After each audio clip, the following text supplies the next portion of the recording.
Mike and Leel.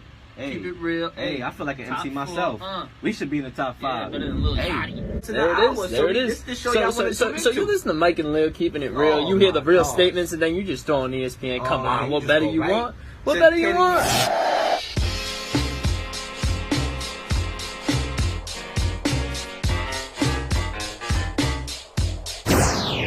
Hey kids, get tucked into bed.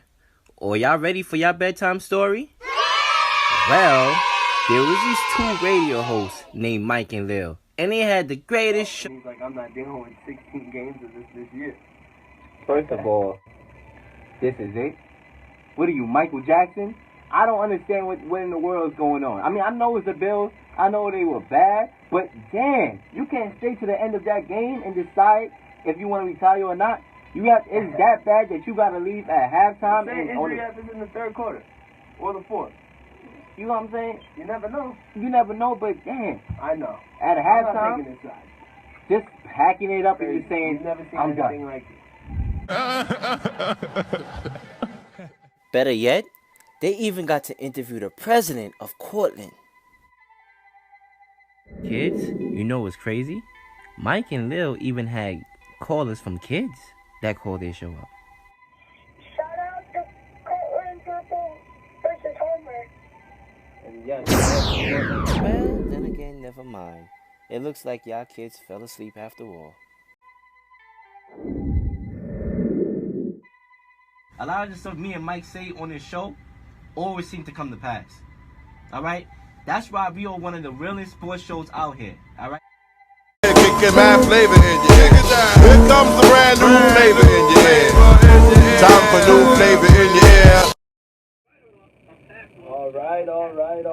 Alright. It is time. November the 13th, Tuesday night. It is 8:07 p.m. Central New York. It's time for Mike and Lil. What do we do, Lil? We keep it real. You know that's what we do, Mike. Of course, man. What is there? 2 episodes left in the season? I believe it's 2 man. episodes left after this one. Not only for the Way season, too quick. not only for the season, but for Mike and Lil history.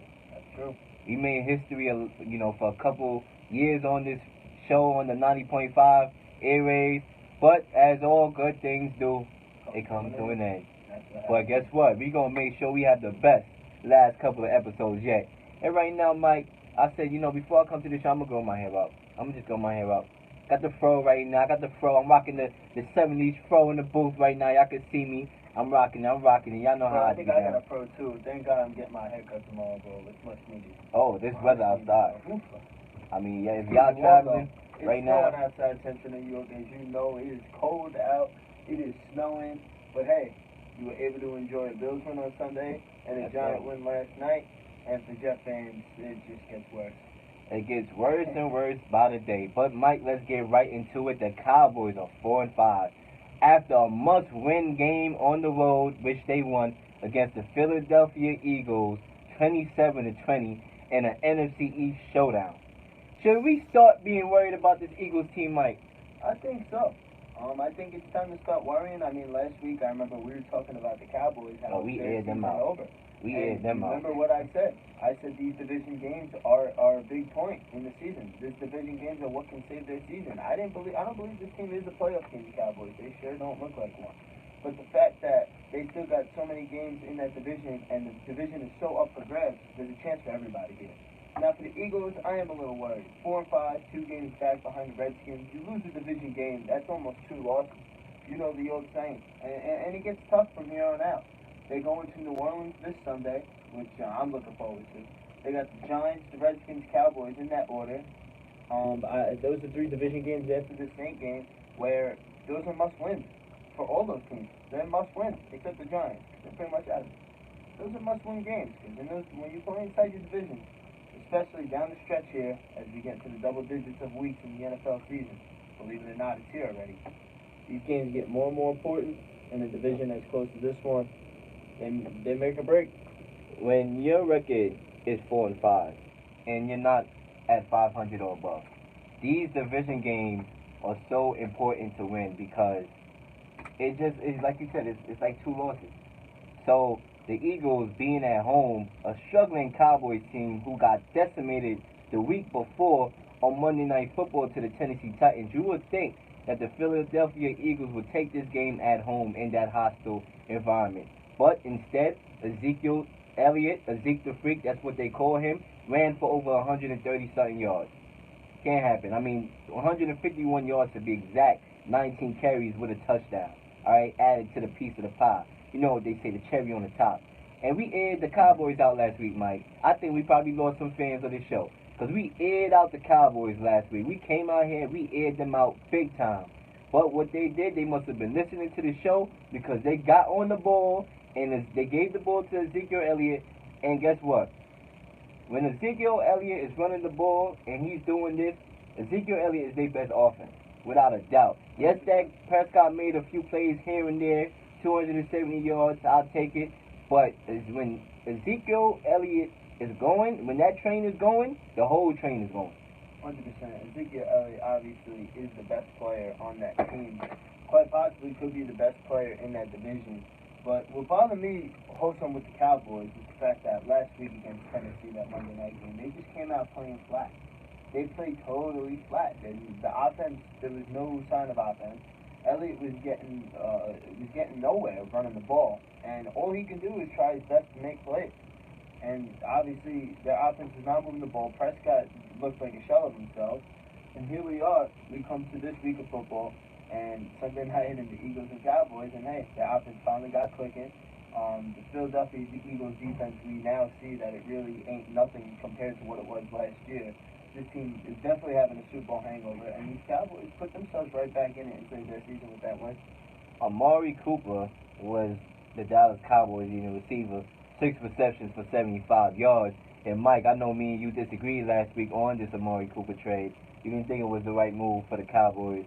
And what do you think about him? Well, listen, it's not that it's a wrong move for the Cowboys, because, yeah, I'll put a little light on to how much we knocked it down last week and talking about it. What I was coming at was the fact that I don't believe he's worth a first-round pick. Now, when you look at the way they were playing football this season, they look like a team that might be a top 15. They might have a top 15 draft pick in this upcoming draft. And I don't think Amari Cooper was worth it. Yes, it was a need for this team. They need guys out there. They need receivers. They need weapons. They need guys that Prescott could throw the ball to. So it was the right move in the sense of getting the position, improving that position, getting talent on your offensive side of the ball other than Ezekiel Elliott.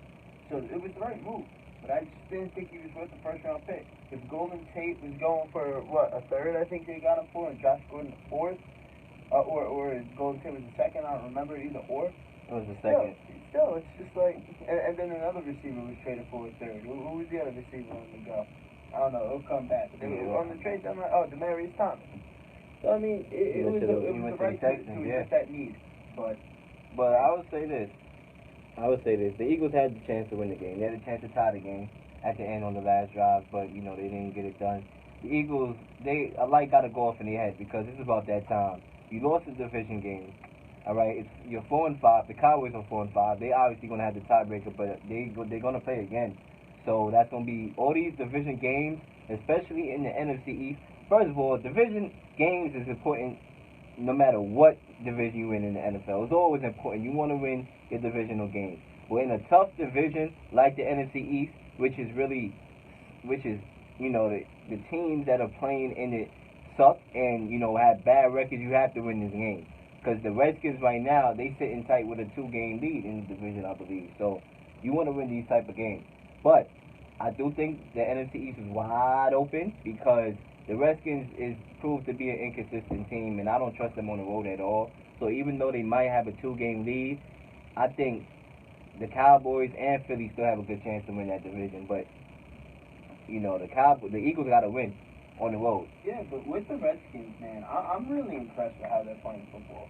I mean, the team that honestly got no credit, the team that was shot down in the offseason for everything they did. Obviously, they lost Kirk Cousins. They really did downgrade, as you could say, at the quarterback position. But Alex Smith coming in, a really good veteran quarterback, doesn't get the respect he deserves because he's a really good game manager. Comes in, he's a game manager. And Adrian Peterson, it comes back to life and shrinks about 5 years of age off him, and they have an offense, and they're playing really well, and they're one of the best defensive teams in the league. And I just want to know if this team is for real. Yeah. I need them to knock off a good caliber opponent. And this week they got that. They got Houston, 2-6-3 teams. That's a possible playoff team, and I'm looking forward to it. I mean, I really want to trust this Redskins team. Right now, I can't. It's hard to. When you look at the other teams in the division and you look at the Redskins and what they have on both sides of the ball, I'm impressed with their defense. Their offense, yeah, they're playing impressive, but there's not much there to convince me. And if they string together a couple of these big wins, because they got Houston on Sunday, and then they play on Thanksgiving against Dallas. Right. And Thanksgiving, we got a good lineup of games. Oh, yes, we do. This is a big 2 weeks for Washington. This is put up a shut up, and if they win these 2 games, it's quite a possible chance they could be in the driver's seat to win that division. Listen, I don't even trust people. I don't trust people at all. I don't do relationships. I don't trust nobody. Much less me gonna put my trust in the Redskins. You must be out your mind, and you must be out your spine too, because I am not putting my trust in the Redskins. All right? I'm sorry, I'm just not. Yes, Alex Smith is a decent game manager. But, like I said, I just don't trust them. I don't trust them on the road. I don't even trust them at home. They got blasted by the Falcons the other day, who got blasted by the Browns. So, right now, I'm not trusting that team, but I like what I'm seeing from AP, Adrian Peterson, turning back the hands of time, winning that football, showing that he could define the odds more than once. Remember when he had the leg injury, he came back the next season and almost had the most yards of any running back in the history of the NFL. So, he's going to go down in history, but I'm not going to put my faith in this Redskins team at all for 1 second. But you know another team I ain't gonna put my faith in? The New York Giants. But they won. They did get the win though last night. I'm not gonna lie, entertaining game last night. It was. For the matchup. It was. I was doing laundry and keeping my own at the same time. But the Giants defeated the 49ers 27-23, coming from behind. Just Eli Manning showed you last night that this brother got something left. I say 100%. I never thought that the Giants. Not saying that the Giants should move on to Eli. There's a lot more problems than what the Giants had when they move on from Eli. I don't believe Eli is a problem with what's going on with the Giants and the dismantled of an offense and the offensive line that they have. I never thought Eli was the problem. You know that he has what it takes to win games in the National Football League. We've seen it year after year.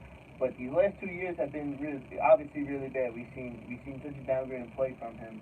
But to see him come back from behind, and regardless of the opponent, it's still an NFL game. And the fact that you saw the way he did it, making plays, throwing to Odell Beckham, it showed something like, all right, finally we got the winning spirits back. Now they got a really winnable game on Sunday against Tampa Bay. Let's string together a few, and that's what the organization needs. I mean, do you think the players really cared if they won on Monday night or not? I really don't think so, but I really think that the organization really needed to win. The fan base needed to win, the locker room, the coach, the quarterback, everybody in that Giants locker room, they all needed that win on Monday night just because of how bad things are going. So maybe they can all of a sudden look into Sunday's game against Tampa Bay, another beatable opponent for them, and say, hey, let's string together a few, I beg to differ. I don't see the point in the Giants winning these games. Honestly, the season is over. All right, their season is over. They need to get the successor to Eli Manning. First of all, I don't believe in Eli Manning once. I don't believe in this cat at all. I think he's old. I think he's washed up. I think he has nothing left. He's a sitting duck, just like how Peyton Manning was in his last year before he retired and he went out winning the Super Bowl because of that defense that he had around him. I believe that's the only logical way I can see Eli Manning actually being a part of a team is if that same Peyton Manning, who had a team around him, could lead him. I don't see Eli Manning elevating the team. Obviously, you need to elevate the Giants franchise because you do not have a lot around you. Offensively, you do, but your offensive line sucks. You still got OBJ. Eli Manning missed out on an open street route. I mean, OBJ was wide open. This dude could have took a nap on the route. That's how wide open he was. And Eli Manning missed him. So I don't think Eli Manning has anything left. I was impressed last night of what I saw from him. Thought it was a little shades from back then, but Eli Manning has never been a quarterback for me to really sit back and be like, all right, he's the best. He has, however, over time had clutch moments in the league where he shows he could bring a team back. But other than that, I think this is much ado about none. The Giants need to get a quarterback to success Eli. I've been saying it last year. They passed on Sam Darnold, who's obviously struggling a little bit right now. Saquon Barkley is really a good talent. You really don't want to pass up on that. But at the end of the day like I said before a couple weeks ago, a running back could elevate your team, but no position on the football field could elevate your team more than the quarterback. A quarterback could come onto the field, burst onto the scene, and change your whole franchise and build from there, along with that offensive line. So I think the Giants need to success Eli. Because, yes, he had a good game last night. You're playing 17 games in the regular season. You're bound to have a good game, one night. That's my take on it. Yeah, I mean, eventually they're going to need to get somebody to replace him. I mean, that's just a fact. That's just a fact of life. That's just a fact of what this team is going to have to go through in the next couple of seasons. But I beg to differ with your comments on him from last night's game, because I thought that every ball he threw was almost perfect. You saw Evan Ingram drop one that he should have brought in. I really don't know how he could have dropped that ball. It was right in his breadbasket. And Odell Beckham dropped the first pass of the game. Then he slipped on the one. That was another touchdown. Then he dropped another one. You know, this will get me mad with Odell Beckham, because he wants to be treated like this elite receiver in the league, which he is. Don't get me wrong, he is. I don't know what Warren Sapp was thinking when he said he wasn't. He drops a lot of balls in big situations. You know, you've seen Jerry Rice drop balls. You've seen Antonio Brown drop balls once every maybe five games or whatever. This guy, or once every 5 seasons. I mean, for God, these guys don't drop balls. But Odell Beckham, you see it every single game. You see him drop a pass almost every game. You can go through games and games and games and not see these guys drop balls. Antonio Brown, Julio Jones, AJ Green, Michael Thomas, Adam Thielen. But Odell Beckham, he drops one almost every single game. And Eli, it's not Eli to blame. I mean, we knew something was going on with the turf last night. A lot of players was slipping up very easily. The turf monster was out. So that was 7 points right there, where that play where Odell slipped up. But then the first play of the game, right over the middle, quick slant, dropped it.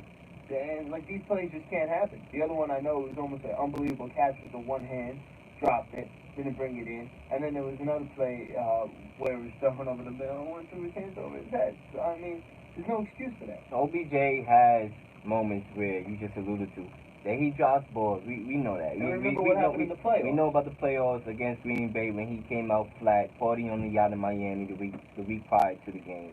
But OBJ does make game-changing plays. Yes, he may have his mistakes, but he will make a play or two that would change the outcourse of a game. When the Giants get OBJ the ball and OBJ catches the ball and he makes plays with the ball, the Giants are a clearly different team. And that's what Eli Manning has to find a way to do, is to get the ball to OBJ more. Because when he does, the Giants' offense is better. And yes, I said, like, Eli Manning, shout out to him. He had a good game last night. I'm not even going to lie about that. But I'm just still not sold. One game, all right, is not going to make me give Eli a pass for these last couple of years, all right, where he played flat-out garbage. It's just not. I'm not buying it, and I'm not selling it either. Like, I'm just not thinking. But hopefully the Giants can, move on from this. I personally don't find, I can't find a logical way to think why they will win these games. I mean, we might as well tank, in my opinion.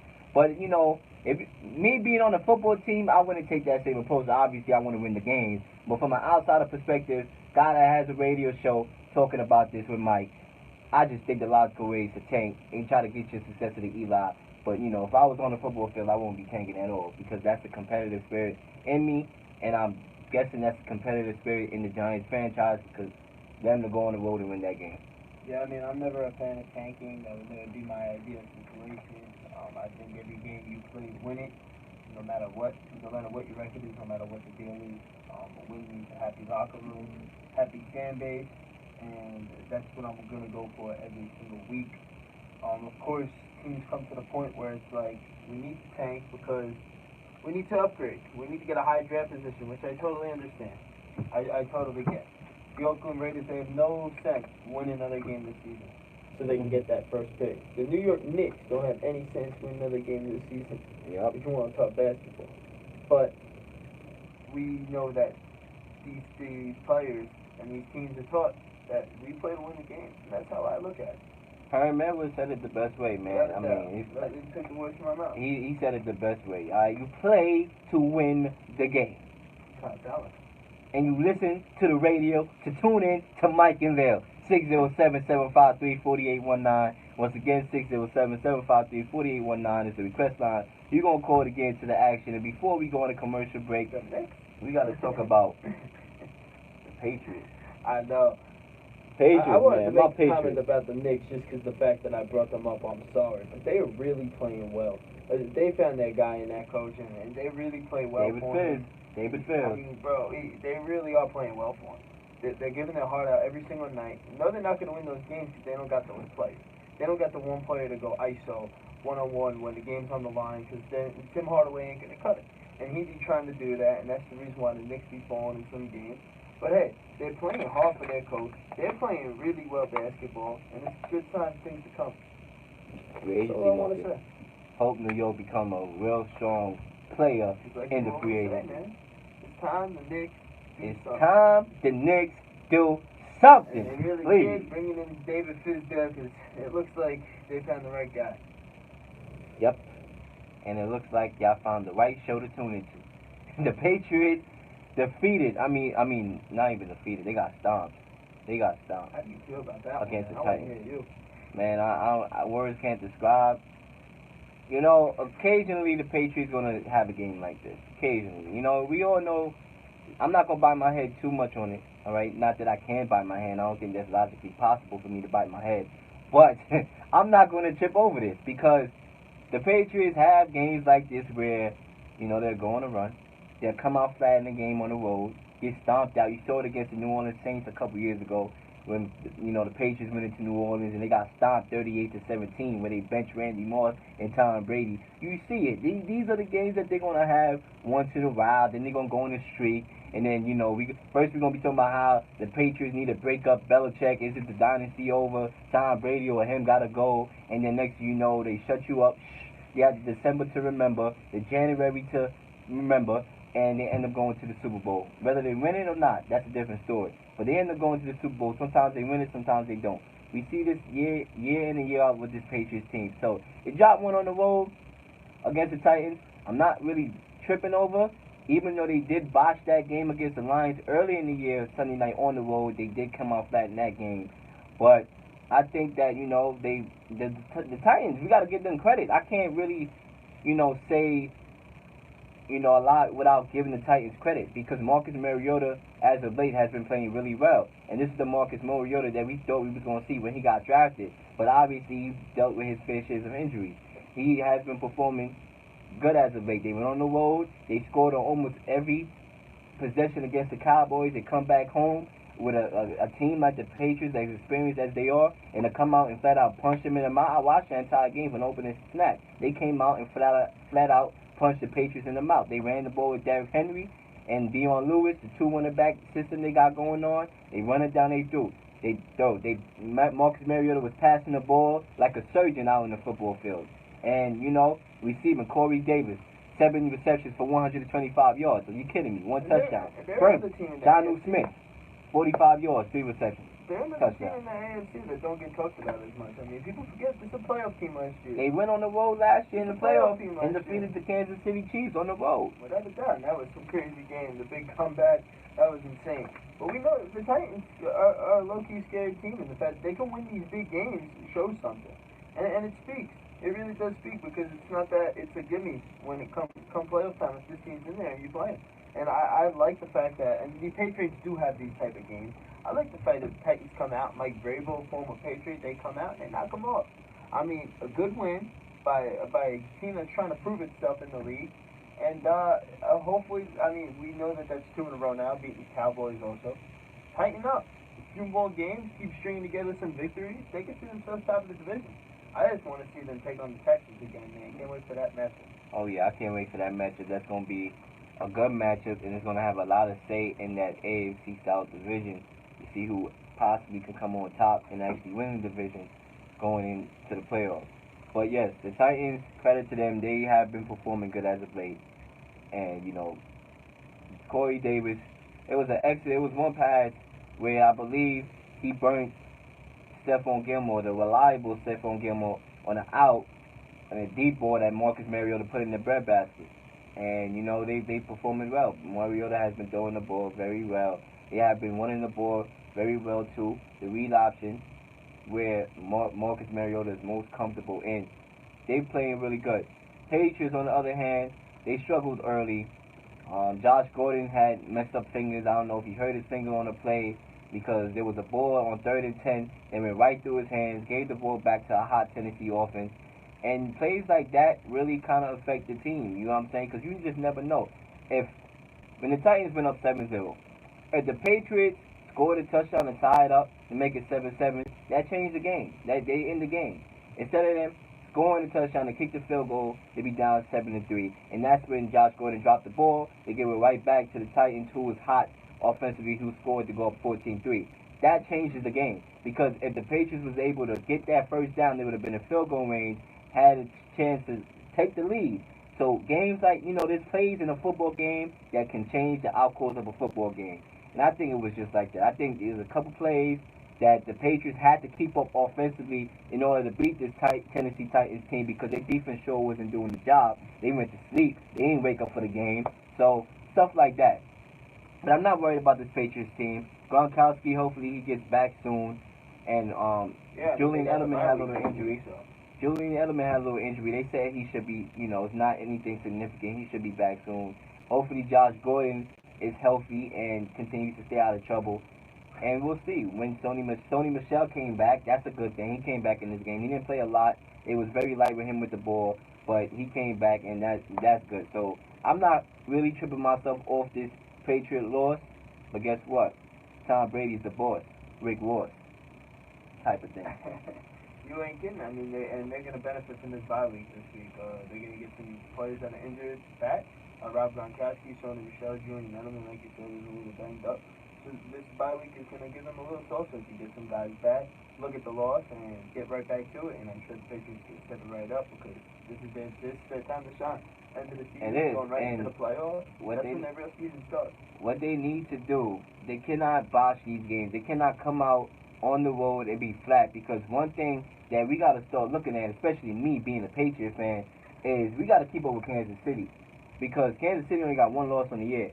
And if they continue to win, then the Patriots is going to have to go on the road at some point in the playoffs. Because when we talk Patriots, we talking playoffs. We're not even talking about the rest of the season. We're talking about the playoffs because we know the Patriots is going to be there. So we got to start thinking about the seeding. Or they're going to be seeded 1, 2, 3. And they really want to keep up with the Steelers and the Chiefs. I'm not worried about the Steelers because we play the Steelers on the road. We're going to have that chance to beat them and have the tiebreaker. But the Kansas City Chiefs, if they continue to win, they're going to have home court throughout. And I really don't want the Patriots going on the road in the AFC Championship game in Arrowhead Stadium in that college-like atmosphere on the road with Pat Mahomes playing as good as he is playing. I don't want that. That's a scary sight right there. So they got to win these games. Definitely, man. But definitely Central New York, call us up. We want to know how y'all keep it real on this Tuesday night, November 13th. Thanksgiving is around the corner, and I'm starving, and I can't wait to go home. 607-753-4819. Once again, 607-753-4819.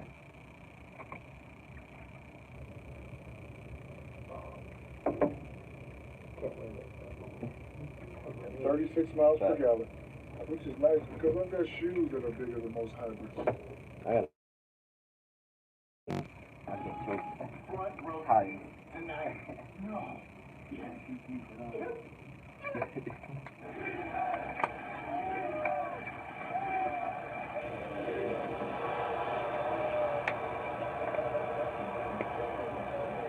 Virtual reality just got real. Experience the NBA live in VR.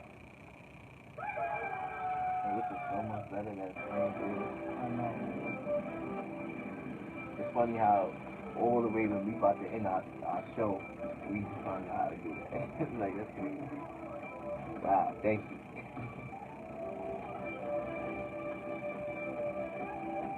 I'm gonna play your own song for your Saints for real time right now. Happy New Year. Thanks, man. We haven't hit one game. Scored 1 point. And they say it's already over. And we shouldn't even show up.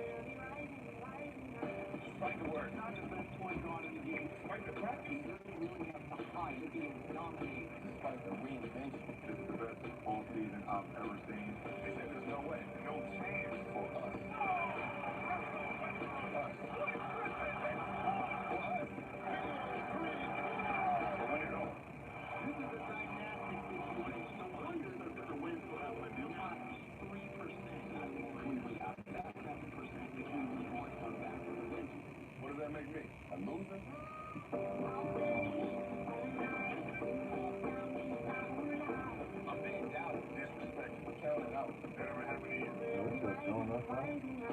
Yeah, I know. I can never be athletic. So you don't have to take classes next semester, right? You just doing internship? Or you like, For next semester? No, I got like 3 classes. We're gonna do it. You do one that's in school for credit and then one that's not. Out of school. It's paid. It's like my job.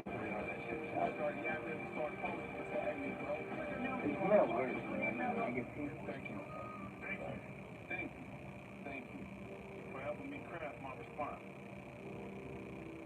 Good game on this.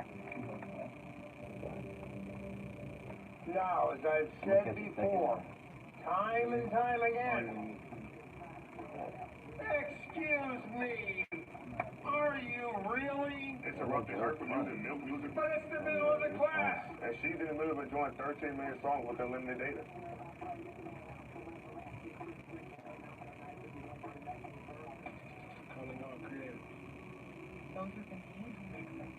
Who are obsessed with progress. Creativity is everything in today's game. It's about making mistakes. I think what we're all trying to do is leave a mark so the game will never be the same. The game will never be the same. We're all creative, related by our mindset. That's our job, to continue to try to enlighten while we inspire. We take an example of it, but how to correct myself. Not about borders or race. I ain't trying to stay in my lane. I'm trying to strike while the iron hot. It's all intertwined. Fashion inspires music. Art, design, sports, together. Come on, Hopkins. You know you listen to Pusha T before you get to bed. And Aaron Rodgers, maybe you should. Jordan. Pull up a chair. Change sports. Change lives. Let's create. Let's create.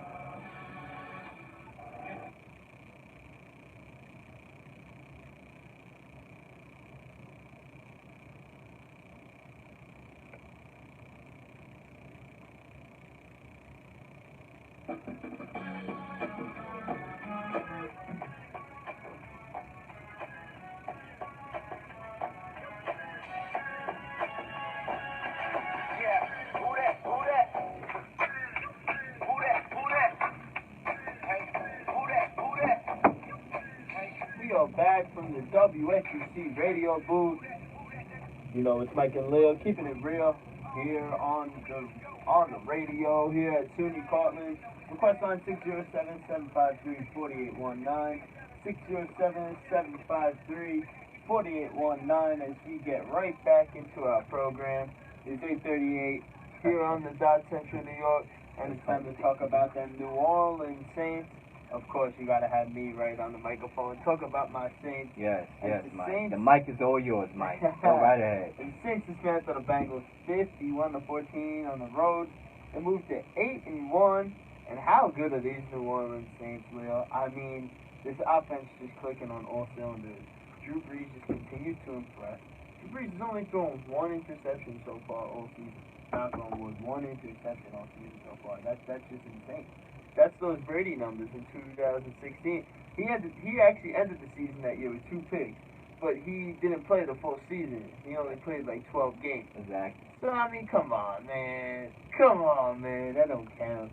Drew Brees got to play more than 12 games. Give it a couple of weeks. So let's hope he just keeps that shit going. But let's talk about these Saints. I mean, what it really is about this team that makes it go. I think that the thing that brings it all together that they were missing for a couple of years when they were going through their 3 straight seasons 7-9 is this fact of Alvin Kamara.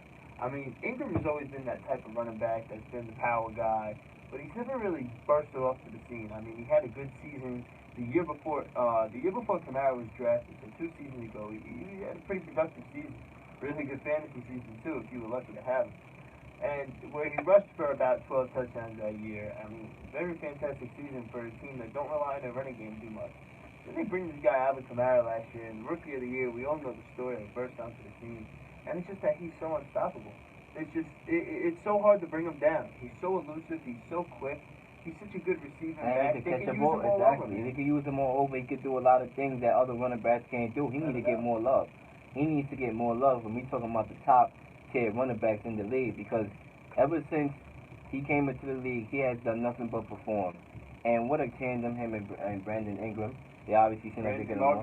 Mark Ingram. Mark Ingram. Yeah, they obviously seem like they get along well together. Yeah, man. Obviously, and it's always good when your team got that camaraderie, when they can get along with each other, because then it turns out onto the football field. And everything is going around Drew Brees. Des Bryant, oh, wow. Yeah, let's get into Des Bryant. I mean, I was looking forward to it. It was going to be really cool. He was going to be used really well in this offense. I think he was going to be a pretty big part. He would have helped us. But it's a shame. I mean, it's a shame. He didn't even get to touch the football field. Basically, he touched the practice field, but not the football field, really. Exactly, man. What was the second, third day of practice? Exactly. His Achilles is done. Thomas the Saint might be done. His career might be done. His career might be done. But what I liked on Sunday is when all three, Michael Thomas, Alvin Kamara, and Mark Ingram, all three of them, they scored their touchdowns. They threw up the X just to salute them. Because the Saints, what you don't really see with a lot of teams, and I'm not speaking in a biased opinion, just because I'm a fan. What I like to see is the way they are. Like they're really close. They're really tight knit group, and I think that's the type of locker room Sean Payton has always tried to make for his team. And it also helps when you have a quarterback just like Drew Brees and the way that he is, the leader he is. He brings the team together. But it's so cool when you see them all hanging out after games. Like it's always Ingram and Kamara and Michael Thomas and Lattimore. Like they're all buddies, you know. Like they're all cool. Family obviously, there's gonna be like those guys in the locker room that do their own thing. They're always together, man. They're a squad. They always posting on social media with each other. They always going to Pelican games with each other. They always doing this and that. It's like you don't really see that with a lot of teams. I mean, sometimes just teammates go, but this on a consistent basis, and you've seen it 2 seasons now. I think that's what brings it all together, man. And what I was saying with Kamara is that he's the one who made Ingram burst up to a different type of level of a player. That they gave him that two-headed monster in that backfield, and that's what's keeping this offense just potent. Obviously, they can win games with Drew Brees because they can score with anybody. But adding this running game that they've had now, working on the second season, it's almost hard to stop. And their defense is improving very well. I mean, compared to how they started off the season. They were number one against the run. And that's huge. I mean, yeah, the secondary has problems. But, hey, if you can stop the run, you're in a really good position to win games. And to drop 51 on the Bengals on the road. 5-3 team. I mean, that's unbelievable. Listen, I was not sold on the Bengals to start the year, even when they seemed like they was going to be a pretty legit team. I was never sold on them because we see this time and time again. Marvin Lewis continues to have a head coaching job, and it's been so long that this guy has not shown. You know, a lot of guys would have been shown the door way long ago. A lot. Marvin Lewis, I don't know how he continues to do it. I really don't know. I don't know how he continues to do it. And to make things worse, they bring in Hugh Jackson over there now as an offensive coordinator. Fantastic. Wow. It's going to be a sight to see up in Cincinnati, man. It's not going to be a good sight, honestly.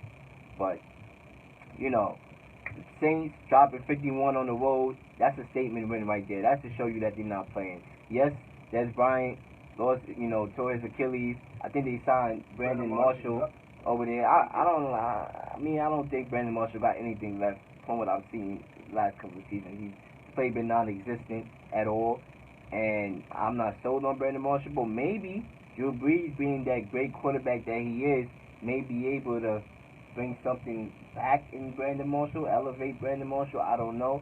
I don't look at that pick as a good pick, but if that was on the market, and that was the only thing they could have had. On the market, veteran receiver, because you do need some more continuity behind Michael Thomas. I like it. His veteran hands, veteran presence in the locker room.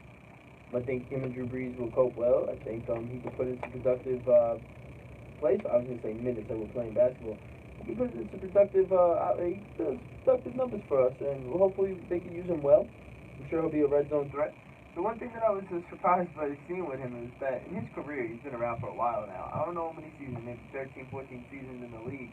He's yet to play in playoff games. This might be his first chance. Oh, it's going to be his first chance. The Saints is going to make it to the playoffs. Hey, I don't like to say things until it actually happens. And then he might actually get to do a 2-1, which is make the playoffs in his first time being in the league and actually making a Super Bowl.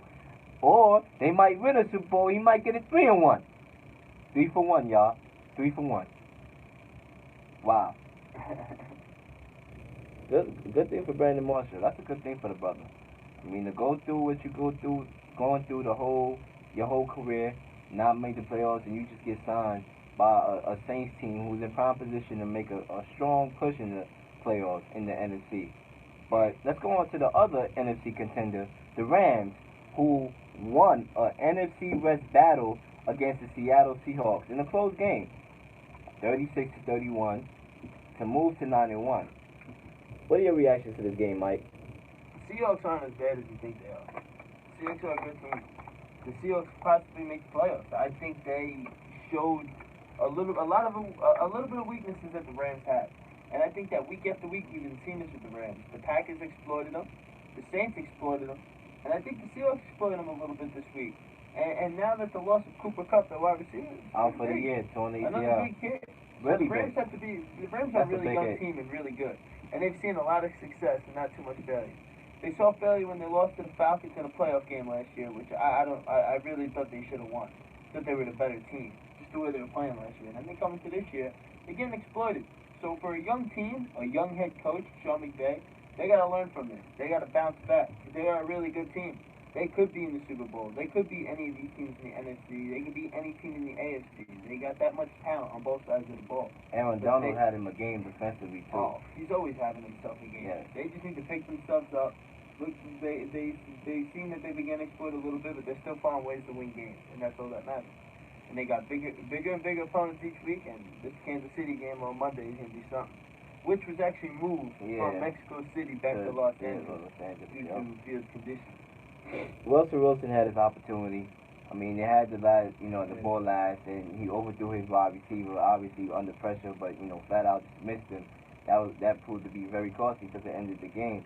But the Seattle Seahawks had its opportunity to win this game, and they had the opportunity to make the playoffs. I think this is a good Seattle team. They just unfortunately played two really, really good football teams in back-to-back weeks in the Chargers and the Rams, in which they lost both games in a close game. So they can compete. But one thing about Seattle is that, you can compete all you want. You got to win these close games. I think they only won 1 out of 5 close games within 7 points or less. You have to win these games, and nobody's going to feel sorry for you at the end of the day when it comes playoff time. Ain't nobody in the NFL ain't going to be like, you know what? Well, Seattle is a good team. You know what? We should just change the rules that we did for the last 100 years and just let Seattle go to the playoffs. Let's open up a 9 seed in the NFC so Seattle can go. They're not going to feel sorry for you. You gotta win these games. They gotta win these games. But these close games. My thing is these close games. They have to win these games because they're going to start adding up on the resume if they keep losing. We do see how good the Rams are. And I'm not disputing that. I'm not saying Seattle is a bad team. I'm saying they're a good football team, but they have to win these close games. You saw it on the road against Denver. They have to win these games. It's going to start adding up in the loss column. And like I say, nobody going to feel sorry for you when it comes playoff time. And it did add up in the loss column already, as the Rams could clinch with a loss on Thursday by the Seahawks to the Packers. Yeah. And then they win on Sunday. The Rams could clinch the division already. Already, it's not even Thanksgiving yet, man. Green beans, tomatoes. And they clinched the division already. NFC West. I'm sorry, y'all. I'm in my Thanksgiving mode right now, man. I can't wait to go home. I mean, I want me some sweet potatoes, fried chicken, yams.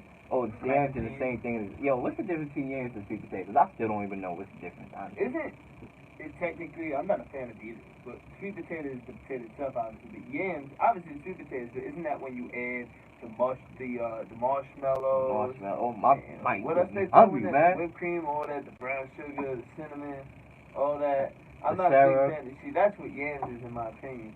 The sweet potato is when you actually have the potato. Yeah.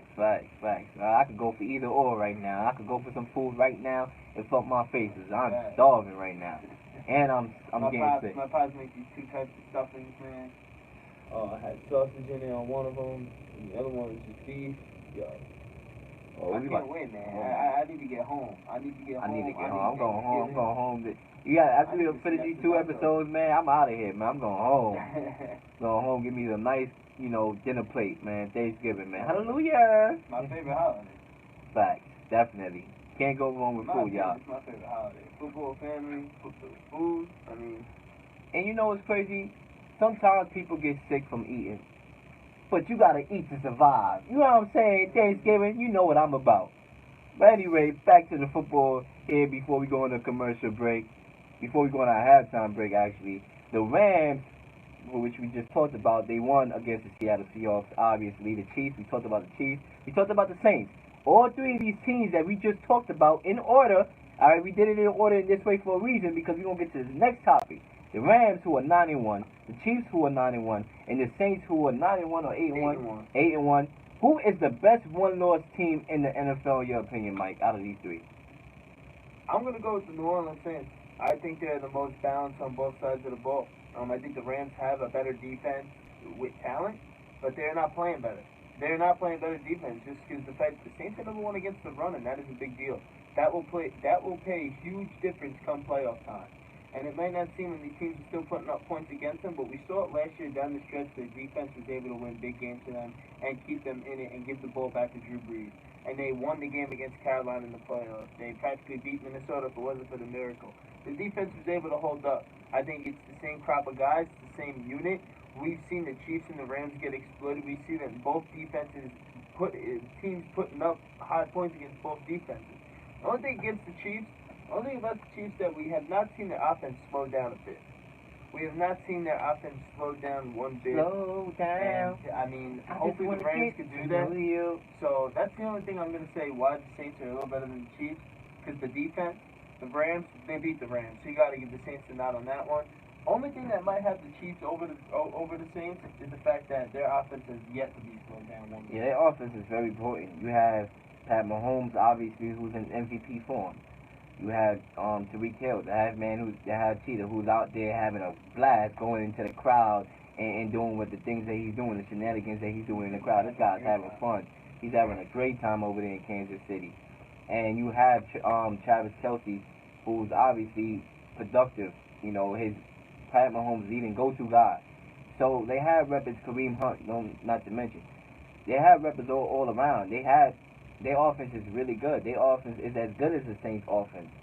But this question is going to be partly answered next week when the Rams do play the Chiefs. In a way, it's going to answer part of the question because, you know, them two, we're going to find out who is the better team right now. But I will go with the Saints because the reason why I give the edge to the Saints is because you have the veteran leadership of one of the top three quarterbacks to ever play the game in Drew Brees.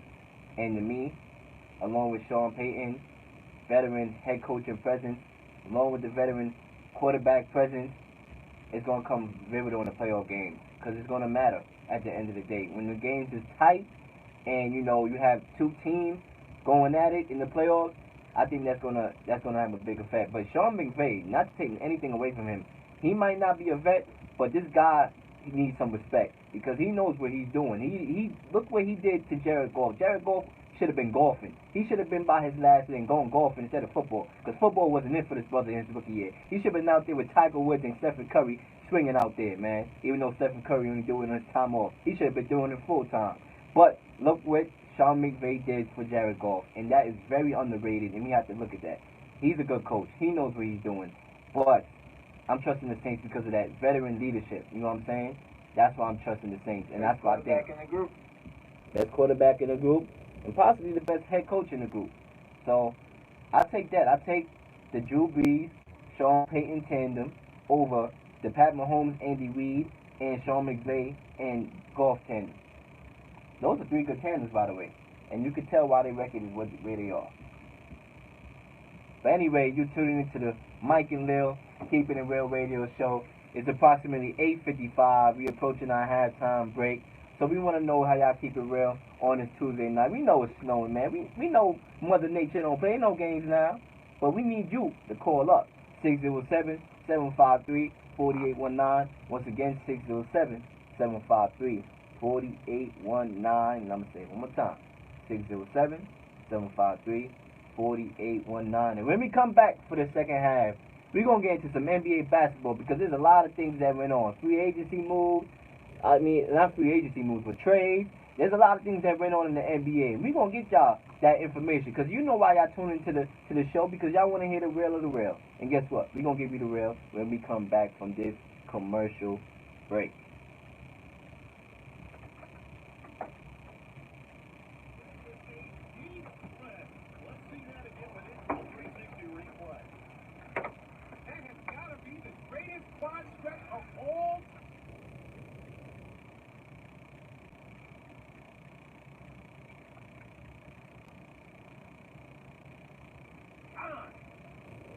What I wouldn't do to be that quad. Yeah, I said it. Intel 360 replay. Technology so amazing, it's easy to get carried away. Hey guys, I'm ordering some groceries on HEB.com. Anyone need anything? More chocolate hummus, please. So smooth. So chocolate. Yeah, them rolls are great. I'm not even gonna lie. I got you covered, bro. Hey, can I get some more, I'll do it. ice cream? Let's take the SRB. What's SRB? Wow. Welcome to the Spurs retirement vehicle. Now this is awesome. HEB curbside is easy. Don't you think you got me figured out? That you can lock me up? Alright then. Cause I'm gonna switch it up. Change direction faster. Catch you slipping. Press that gas. Brake. Good.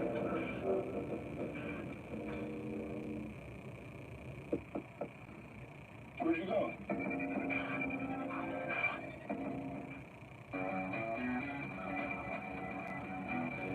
Come on, guys, knock it out. First, they're sour. Trying to practice here, guys. Crazy. I They're eat before I sweet. came. I love you too, Sour Patch Kids. But Sour Patch Kids. Sour, sweet, gone.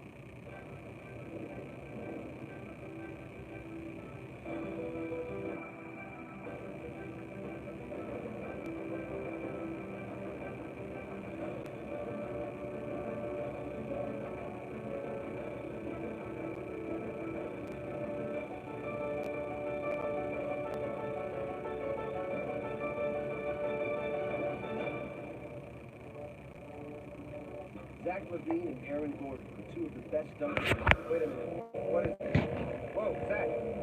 Zach, get off the van. Aaron, hey, no, don't help with this. Guys, please don't do this. Uh-oh. Watch this. Whoa, what? What am I looking at? I can't take it. Wait. Too quick, too many to the crossover, too accurate. Yet, too unpredictable. He's the toughest athlete I've ever met. He has the best handle. Got myself a challenge. Got an easy task to design for the guy. He knows what he wants. Some other demands. and we have a caller. Gripping outflow. No one wants to see this guy break his own How ankle. you keep it real? Lightness, responsiveness. I got a race off, so I know how to feel. Doing good. How's everything? I still like to keep some of this inside. Remember, hungry and humble, just over the past few months. All right, thank you for tuning in. We appreciate all the love. And there's a crazy exaggerated design that was meant to be modified from the technical design. He wanted to have the daughter and mother's name and birthday on the shoe, along with the all-keen eye graphic. I can barely hear you. He doesn't think his past shoes are light enough. Of course, we've got it all covered. And actually, he's fun to work with. You know what you could do? You know. In fact, he's on his way to. This is what you could do. You could go home and you could tell your wife, have a good night, all right? Because she could tune in too.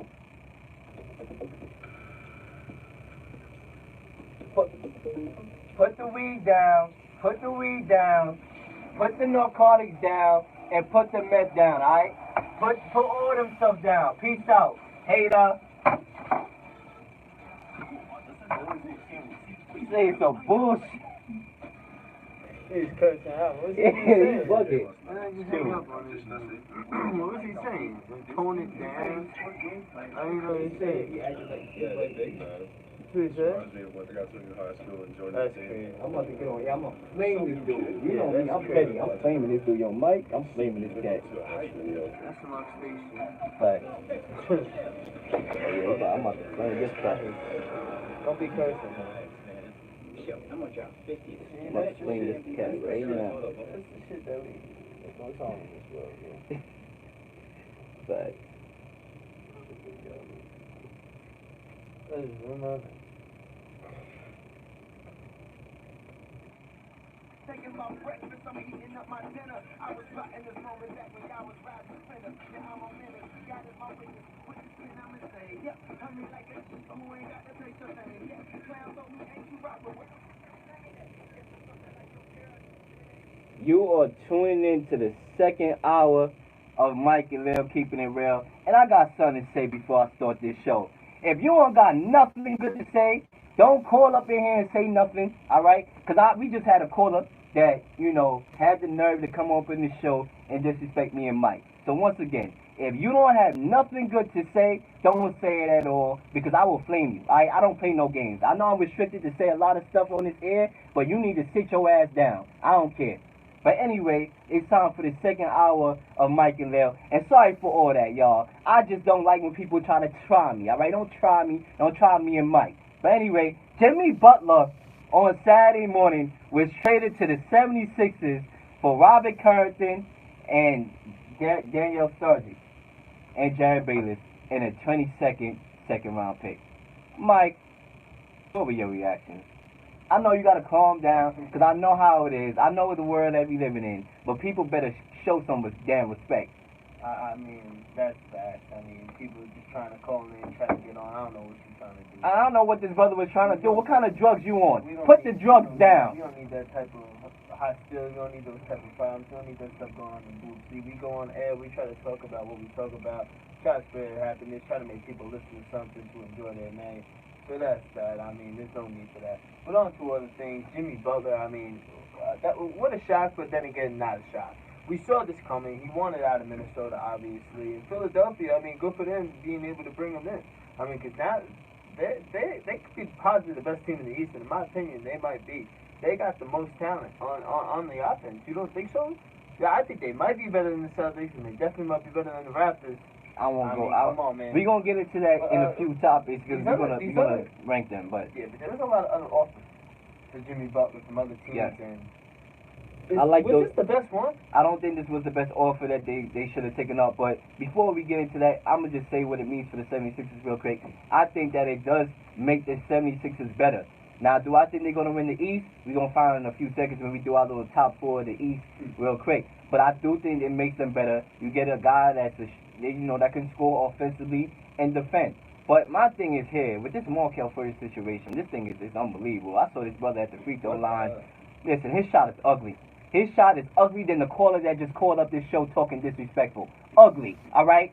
But, excuse me, y'all. I'm really petty. I'm a petty person. I'm just letting y'all know that right now. You know what I'm saying? You would never know that if nobody had tried me. But I'm petty. But anyway, his shot is uglier than the person that just called up, honestly. But I would say this. I think he needs to go on the bench. I don't think he should be starting, especially with Jimmy Butler there, because you still don't have a shooter. J.J. Redick needs to be in that starting lineup, along with Jimmy Butler and Embiid. I think if he's in the starting lineup, that would make the 76ers a way more better team, and you put Markel Fultz on the bench and let him do his thing. You know what I'm saying? So, yes, I like this trade for the 76ers. It's crazy because I was at the Cortica game on Saturday, and I didn't know nothing was going on. Nothing like this was going on. I was too busy at the Cortica game trying to ruin court. How cold was it? I mean, it was cold. That was great, bro. It was cold. I'm like, listen, I left at halftime. I'm like, you know what, man? Corita is losing right now. I went to the bars, man. I was chilling, watching the game, but when I was walking outside, bro, it was freezing. Had to go. My thing is, I'm saying this. I'm like, yo, I left the game and I go on my phone. First of all, I got 1,000 texts. Cause people know I'm like, they call me Mr. ESPN. They know if something happened, they either expect me to respond to it or call them about it, or they gonna hit me up. And I had like 1,000 messages that I didn't read because I was too busy trying to cheer for Cortland when they football game in Cortica, in which they lost, y'all, by the way. And I saw this. I'm like, yo, what's going on? I think somebody died. I checked my phone. And, yeah, I found out Jimmy Butler was traded to the 76ers. And I thought automatically that this was a good move for the 76ers. On the other side, the Timberwolves, not so much. Now, you had all the opportunity in the world. You dragged this on, all right? You coach Tom Thibodeau in particular because the owner didn't want no parts of this. The owner was like, get his mind out of here earlier. You had so much time to really get the right trade for you. And I don't believe that this is the right trade for you. I like the Sargent trade, the part about it, because he can shoot. He gives you 3-point shooting. A lot of good young players. But, I mean, we're going to get into the rest of the offense right now. Miami Heat proposed Gordon Dragic, Justin Winslow, a draft pick, first rounder, and Josh Richardson. That's a lot right there. That's not bad. The Rockets had two good proposals. The first proposal obviously was that whopping first round, 4 draft picks in the first round. Yeah, the 4 future first. 4 future first round. We don't know if that was definitely offered though. Yeah, that was offered. That was the one that was talked about. That was weeks ago. That was weeks ago. That was the first offer that they made. And then the second offer they made was Eric Gordon, Nene, and 2 first rounders in the second proposal. Both proposals was good. Both proposals I would have took. Nene's a little old. Nene could go ahead and Nene. He could go ahead and do that. The Pelicans proposed Nikola Mirotic and an unprotected first rounder. Mirotic is a good shooter. He's performing real good. I like this pick too. This is a good deal. What I heard about this trade actually, the Pelicans offered Niko Mirotic in the first, but the Minnesota Timberwolves went out there with asking for Drew Holiday. And the Pelicans said, no, we don't plan on moving on from Drew Holiday, and that was it. And you know, all these offers are pretty good. I like that the Pelicans were aggressive in trying to make that trade because they did trade a first for Mirotic last year, and I think he's played well for that trade. They've won on that deal, in my opinion. Because whatever first pick they would have got, I think it was in the mid-20s. It wouldn't have matched up to what Mirotic has been doing, especially this season, and talking about last season, the playoffs. But out of all the offers, I do like the 76ers deal the most, the one that they actually took, just because a lot of the young players that they got. So you would have rather the Rockets' second offer was pretty good, just because the 2 firsts. But come on, Nene is a little old. He can go, you know. Nene. Eric Gordon, he'll produce minutes on the bench, I guess, for you. I like the Rockets deal. I like both of the Rockets deal. If I had to choose, Minnesota messed up. Minnesota played it wrong. They played it wrong. They dragged it out way too long. They waited for problems to arise. Now, finally, into the locker room, they lost a few games, and they thought now was the time. And they did it. They didn't get the deal they were supposed to get, but hey, it's all said and done now. I like the Rockets move. I really would have liked the 6-1 if they would have got it first. True. I like the Rockets. I like both of the Rockets moves. If I was to choose out of this group with Miami, the Pelicans, I like in the 76ers. I mean the Timberwolves. I like both of these deals here. All right, but the Rockets in particular, I like their first offer and their second offer. I would have took either one at number 1 because you obviously the 4 first round draft picks is vital. That's young assets being placed on your team that you could build with in the future. But then Eric Gordon in the second, yes, Nene could go ahead and Nene, and the caller that just called up here talking disrespectful could go Nene. But Eric Gordon is a good player. You saw how valuable he was in the playoffs when it came down to it, against Golden State. He was almost their most reliable guy when James Harden wasn't showing up at one point and CP3 was on the bench. I like Eric Gordon. Imagine Eric Gordon, Cole Anthony Towns, Andrew Wiggins. I like that pick too. I like that too. So, and you get a first rounder and then 2 first rounders also. So not only do you have Nene, Eric Gordon, but you have 2 first rounders. I would have went that route. But they look at it in a different aspect. They doing what's best for them, and they went the 76ers route, adding Robert Covington, Sergeant Bayless, and a 22nd second round pick. So there you have it, y'all. And when we come back from a quick commercial break, me and Mike gonna dive into more NBA topics, including who's our top 4 teams in the East in order. Y'all know what we do. Y'all know we love rankings. Y'all know we love to keep it real. So call up the request line only if you got something good to say. 607-753-4819. I don't want to have to keep flaming people tonight because I'm in a good mood. God woke me up this morning. I'm happy. It's snowing outside. I'm going home for Thanksgiving break. You know, enjoying me some nice Thanksgiving. Then I don't want to have to flame nobody. Don't try me, y'all.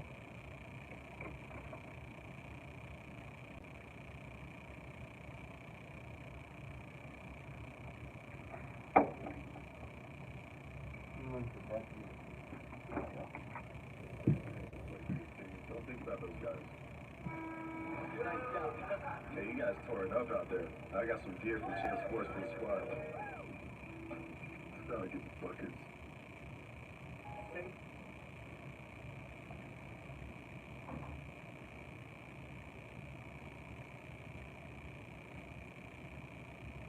Guess what day it is? Guess what day it is, huh? Anybody? Say it up. Hey, guess what day it is? Oh, come on. I know you can hear me. Champ. What day is it, Champ? Hey, Champ, guess what the day is? Okay. What? Now that's Russ. Hey, I just got the new Jordan 29 lows from Foot Locker. Just like you.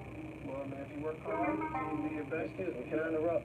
Kid, the odds of you becoming one of the best rebounding guards in the league and a four-time All-Star are not good. From a physiological perspective, you'd have to have the same muscle mass, build, genes, diet, shooting mechanics, height, timing, fast twitch muscle fibers. You think you have Russell's mitochondrial enzyme activity? I'm pretty sure you don't have Russell's mitochondrial no problem. enzyme activity. So unless you share Russell's identical emotional makeup, there's no way you could match his intensity or his clutch factor. I didn't mean exactly like Russell. Even if you did play like Russell, you would never have the same sense of style. Can't put feathers on a dog and call it a chicken. I come in all the time.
So you tuning into the Mike and Leel Keeping It Real radio show, and it is time to move on to our next topic right now. Mike, we just talked about the Jimmy Butler trade and what it means for the Eastern Conference. Now it's time to give our top 4 teams in the East in order right now, Mike. Ready? Yeah, I'm ready. So after this trade, obviously it makes a big difference in this Eastern Conference. Right now, I mean, I still think time will tell with Philadelphia. I can't put them in the top spot just yet. In my opinion, you got to see how the season plays out. It's still such an early. It's so early in the season. It's only November. We got all the way till about the end of April. Right now, I'm going with Toronto as my number one. I think Kawhi Leonard is the best player in the Eastern Conference. Toronto's playing really good basketball. Pelicans beat them yesterday. I love that. They're playing really good basketball. I got to go with Toronto number one. Number two, that's why I put the Philadelphia 76ers. This acquisition of Jimmy Butler is a big deal. I think this team is so good. They can spread the floor really well. They're really young, really quick. A lot of talent on that on the offensive side of the ball. So on the defense because of Embiid. So that I'm going Philadelphia number two. Number three, I'm gonna go with Boston. Boston just because of strength in numbers. Kyrie Irving, Gordon Hayward, Jaylen Brown. This team, I mean, they're another team that's in the East that's gonna compete in the end. They might be in the championship in the end. All three of these teams, I mean, it's going to come down to them. This crop of teams, and to throw my fourth team in there because they're going to be in the two, I got to go with Milwaukee Bucks because of the Greek Freak and the way that he is playing. Unbelievable. We know what an athlete this guy is, and it's such a compliment to this team. The Milwaukee Bucks are nothing without him, obviously. I mean, you can make that case for a lot of teams when you talk about certain players that like his caliber. But those are my four in that order. It's going to come down to those four at the end of the season, no doubt in my mind. And I finally like seeing names starting to go to the East. Make the Eastern Conference better. Make the Eastern Conference better again. It's not that good. We're making the Eastern Conference great again. It's pretty great, to be honest with you. I have the same four teams that you have, just in different order. At number four, I got the Milwaukee Bucks. I think they're the fourth best team in the NFC, in the East.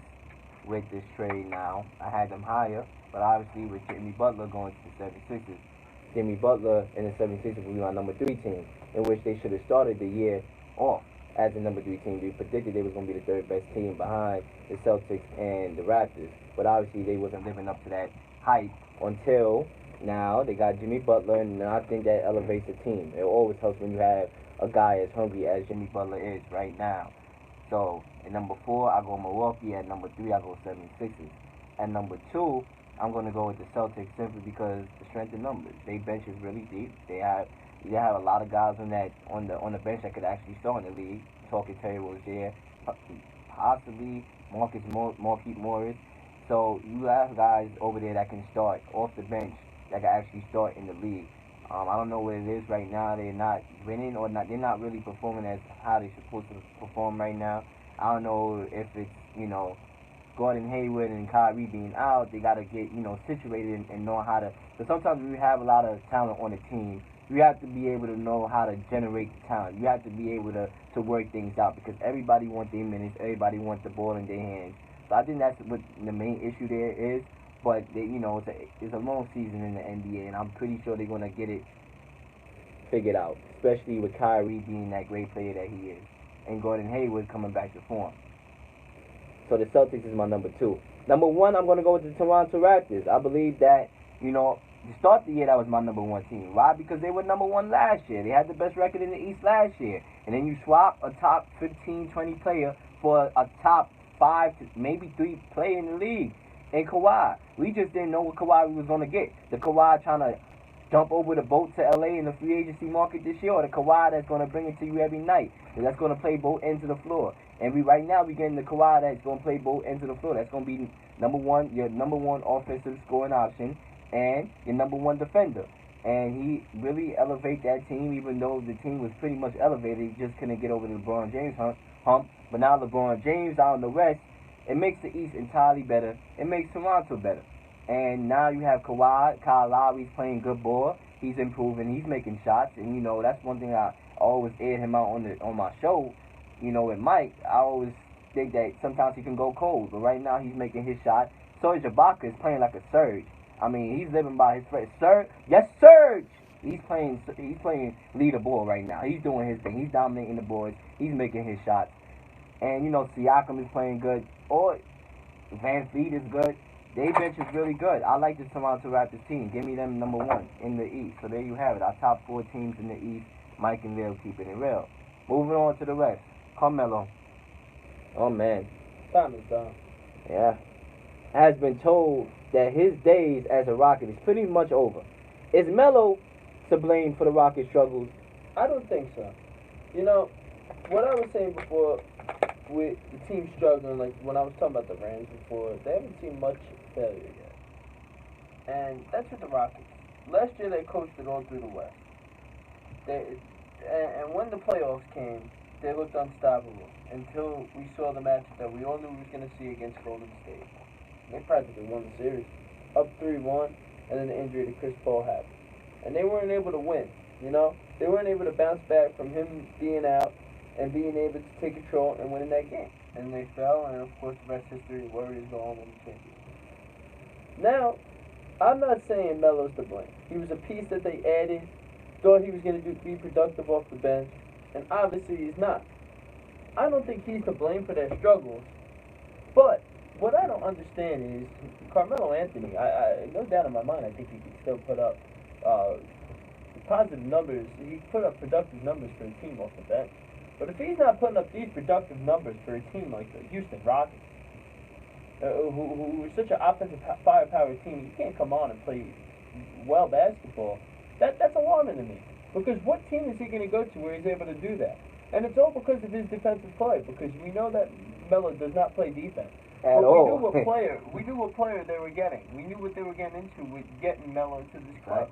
So that's why I can't blame the Carmelo Anthony for the Houston Rockets' trouble. However, Carmelo Anthony, I don't know if he's not putting up productive minutes in Houston. Where would he put up productive minutes? My thing is, the Rockets knew what they were signing up for, man. I just hate when you sign up for something in life, man. Whether it's anything. You sign a contract and everything is written in the card.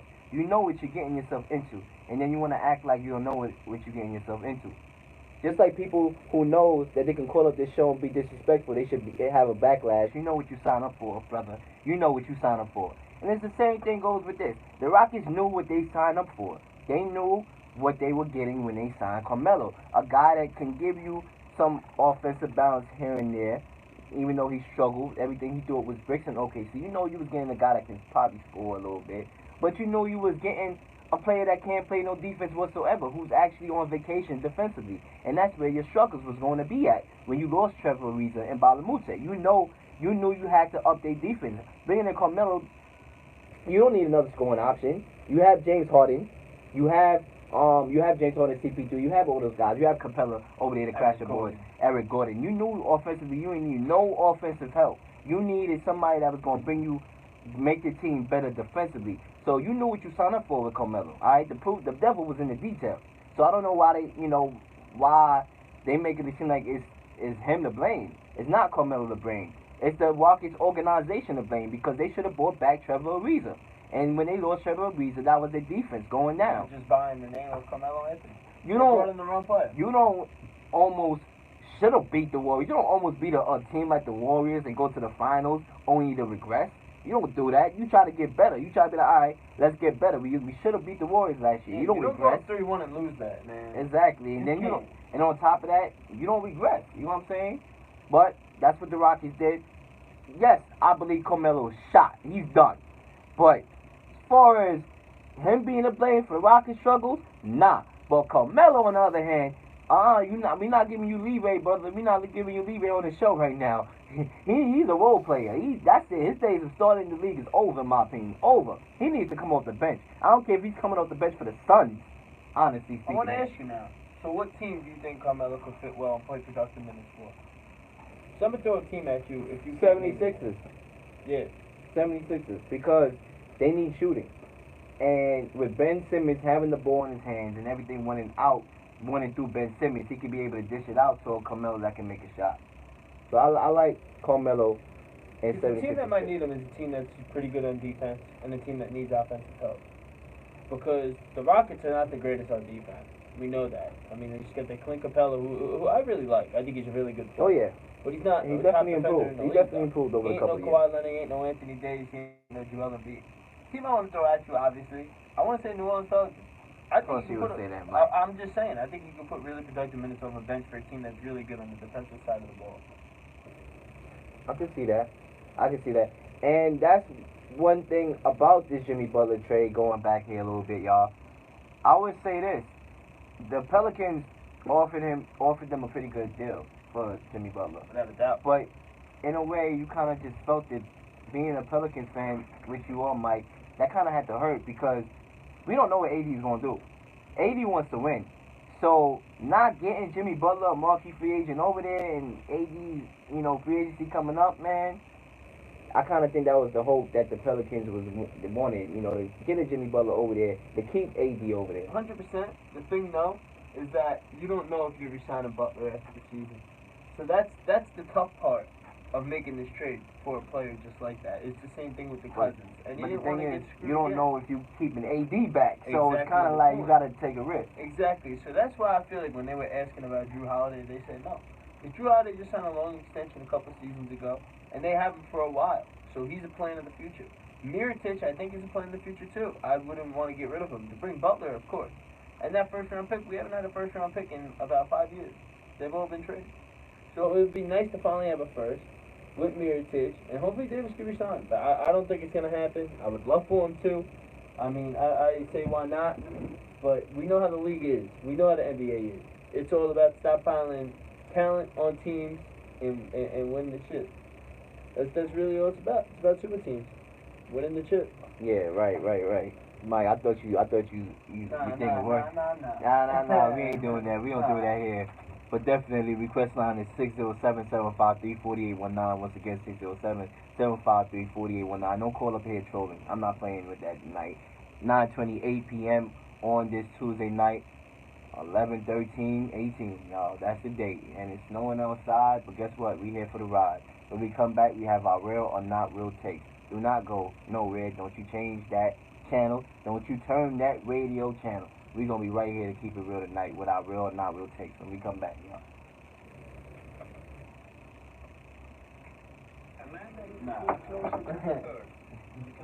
Nah, that's crazy. That ain't never happened. Word. That ain't never happened before. Oh well, he won't get it.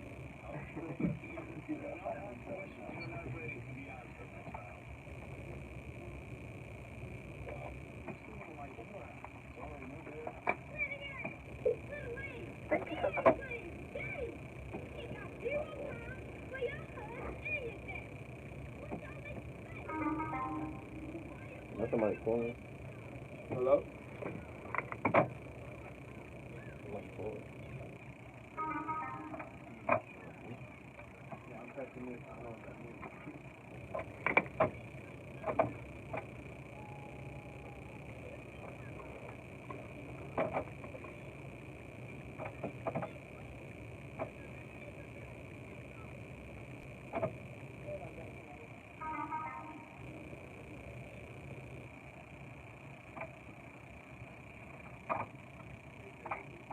Phone shot.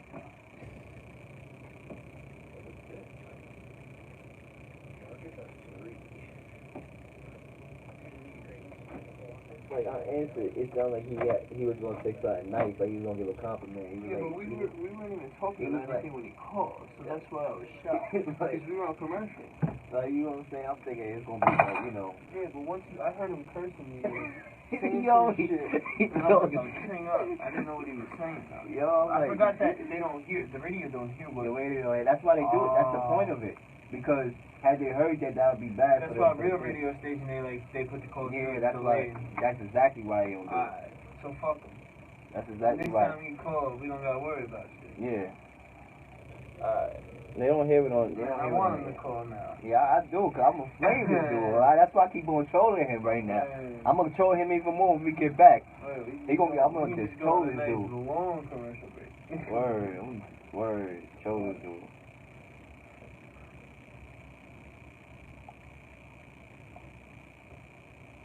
Alright, we got the real take. Thursday night football predictions, and I'm gonna just read off the rankings. If we,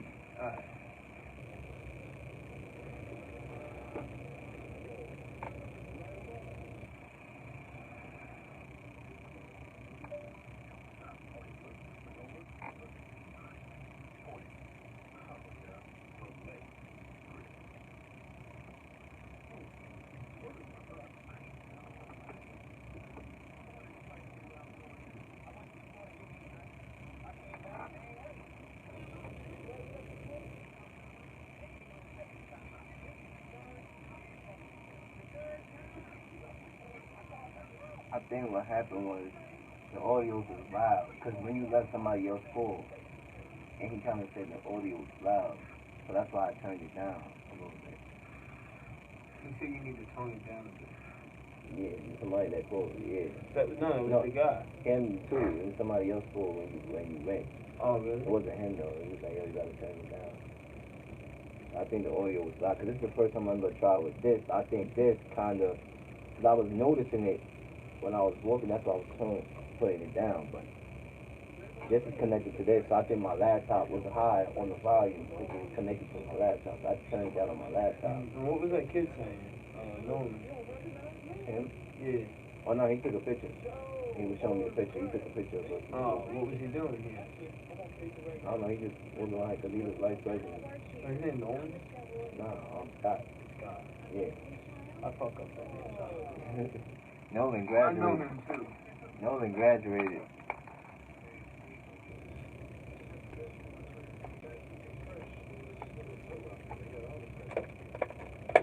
I'm gonna just be like, yo, we apologize for the high audio levels, technical difficulties. Get right back when I get him.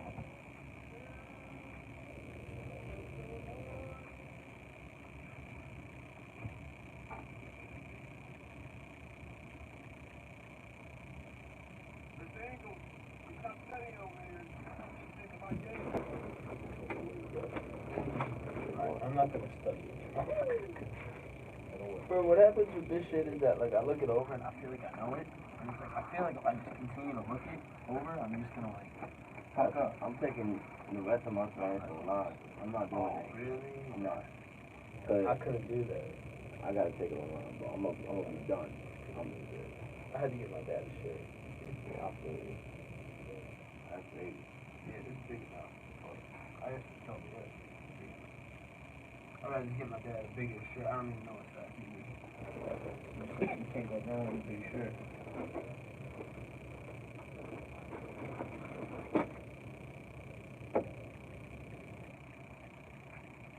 Wait, so how come it's not coming out of that?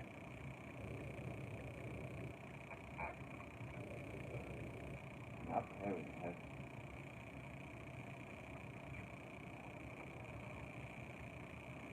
Unplug the headphones, should say. Both of them. I have.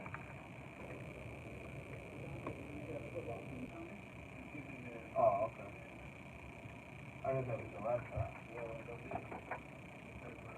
My bad.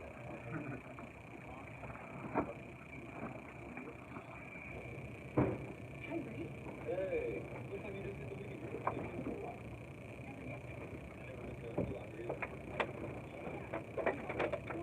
It's been my busiest weekend.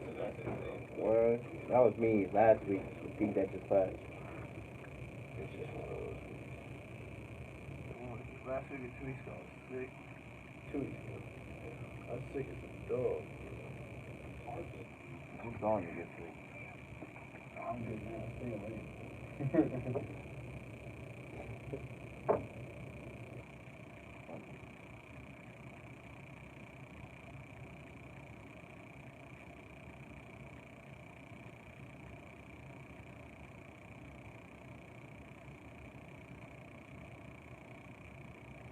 You should see me when I play basketball.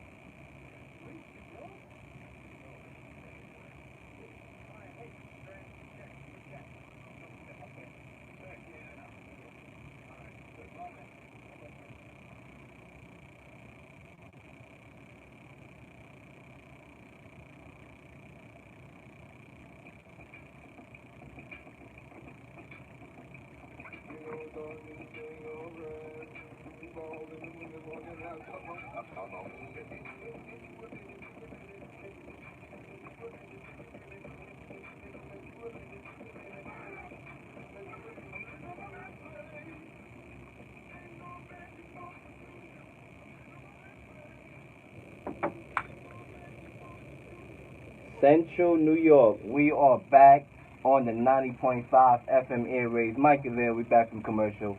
It's approximately 9:36 p.m. And we want to apologize for them high audio levels right now. We had technical difficulties throughout the show, so we want to apologize for that. But what we ain't going to apologize is for trolls calling up with nothing good to say. And it's the exact song for y'all, man. Right, Mike? Fact. But anyway, it's time to get into our real or not real takes. As you know, that's what we do at this time in this show, in this program. And what I'm going to do is I'm going to read 5 to 7 statements. And if we agree with the statement, we're going to say real. And if we don't agree with the statement, we're going to go not real. So we're going to start off right now with number 1. KD tours the Construction Chase Center for the Warriors, who built a new stadium. There was one meme that said KD just has to show up when everything is built. Do you agree with that? That KD just pops out when everything is built? Yeah, and as we're doing our real, not real take, Kevin Durant, man, I don't know. I'd say this is not real, but it's kind of... I feel like I don't know what to believe with KD. He's such a snake, bro. KD! Is he out? Is he out of Golden State? That's what I want to know. When we talk about news of Kevin Durant, is he going to be leaving? Is he going to the Lakers? That's all I want to know. I'm going not real. I'm going to go with real because, I mean, it's proven. I mean, the Warriors is already built, so it's kind of facts to back that up. And he just shows up when everything is built. And he showed up when the Chase Center was built. So he showed up when everything is built. So, I mean, I can't say that's not true, so I'm going to go with real. And once again, y'all, definitely sorry for them audio levels. I heard it was pretty high. We had to lower it down, kind of technical difficulties going on in the radio booth, but we here for y'all. And we know y'all here to listen to us. Just don't call up trolling. Number 2, Stone Cold Steve Austin has decided to give up beer. Wow. Stone Cold decided to give up beer. Do you believe him, Mike? Do you believe his brother gonna put down the beer? I mean, there's some other people that need to put down the beer. Just like the person that called a few minutes ago. He needed to put down the beer. Cause I don't know what kind of stuff he was on. He needed to take a page out of Stone Cold Steve Austin book. But do you believe this, man? I mean, hey, he said he was doing it. It's for the better health. I wish I can give it up, man. I need to do it eventually soon. I gotta cut some LBs. But I mean, hey, good for him. Make a change. I mean, obviously, in the WWF, that was like that's a on TV persona that he portrayed. Maybe he really wasn't like a big drinker like he was supposed to be in the show. But maybe outside he had a few, whatever, do what he had to do. Good for him. He's quitting. A lot of people got to do that too, and it's just helping. Including you, Mike. Yeah. Thanks. Nah, I'm gonna go with nah, bro. I don't believe this, brother. That's just like Snoop Dogg putting the blunt down. Speaking of Snoop Dogg smoked a blunt in front of the White House saying F the president. How much props should we give Snoop Dogg for this action? Listen, man, you tune into the Mike and Leel keeping it real, so I'm gonna go with real, man. I give this brother props. Go ahead and smoke your blunt, my brother, in front of the White House, man. Screw Donald Trump. That's in my opinion. I understand. I could respect that, man. At the end of the day, president, I mean, a lot of people say science president. I say you guys still show respect, especially when you're in front of who's leading your country in front of the White House. That's in my opinion. I don't know, man. Snoop Dogg, man, just being Snoop Dogg, man. Let him have his fun. Let him get high right in front of the White House, man. If that's what he's so pleasant. Because at the end of the day, Snoop Dogg ain't gonna get arrested. Had it been somebody else, they probably would have got arrested. But you know, Snoop, he a double G, y'all. So, hey, ain't nothing but a G thing, baby. Woo, classic throwback. Speaking of the West Coast, Ice Cube dropped Arrest the President trailer, and he actually dropped a song. I actually listened to the song last night. It's pretty good. It shows that Ice Cube still got it. I mean, should we be interested in seeing the greats from the past rap again, Mike? Nicki Minaj, man, shooting a shot at Michael B. Jordan. For why? For what? Saying that. I'm sorry, what was that? Nah, we talking about Ice Cube.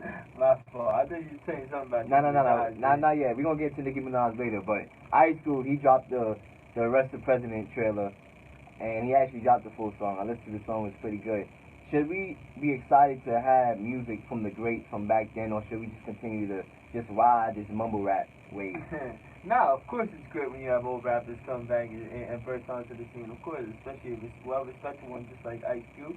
Hope we can bring some names with him. Maybe get some Dr. Dre back on it and we can get a music video going. Right. I'd love to see it, man. Of course you do. Of course, man. They paved the way. You gotta go real. They paved the way for this lean mumble rap, yeah, man. I'm gonna go with real, of course, man. I wish we could get more songs from the greats from back then. I can make it hit right now, right? That caller who called up this show speaking disrespectful, he better do something else. That's it. Number 5. Future here calls himself the GOAT since we speaking on rap. You see how everything flew? Everything is flowing in this real or not real take. Like, it's just flowing. You know what I'm saying? That's what we do. We flow. Future calls himself the GOAT on an Instagram post. Alright? It's Future bugging, man. 100%. Put them Molly Percocets down. You along with that caller. Put it down. Put it down, man. He's bugging. I'm going to go with real. I'm going to go with real. He's bugging out his mind, man. Without a doubt. Number 6. Facts. Number 6. Not even. Nah, he not even to go to mumble. He not even to go to mumble rap, man. You know what I'm saying? Like, come on. A little bit of everything. Number 6. More shocking. All right. What is more shocking? You know what? I'm gonna skip that real or not real take because This is what I thought we were talking about before. I was hearing voices in my head. Oh, Mike, let me find out, man. Minaj, man. Nicki Minaj, she shoot her shot at Michael B. Jordan, y'all. I mean, call us up, Nicki Minaj. 607-753-4819.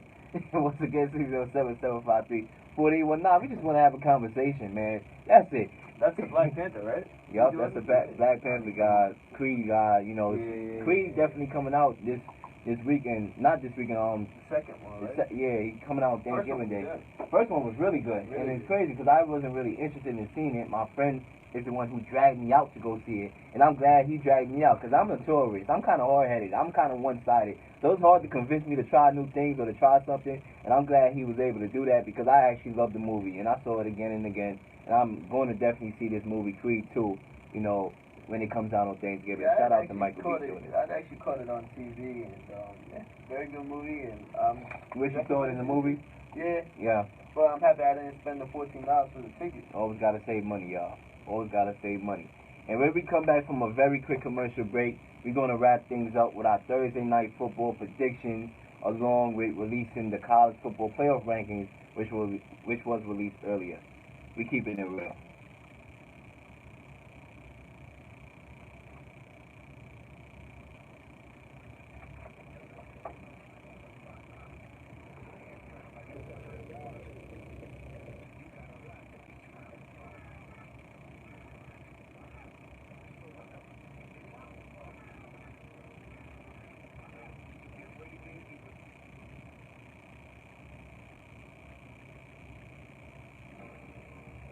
Growing up, I was always a little down on my team.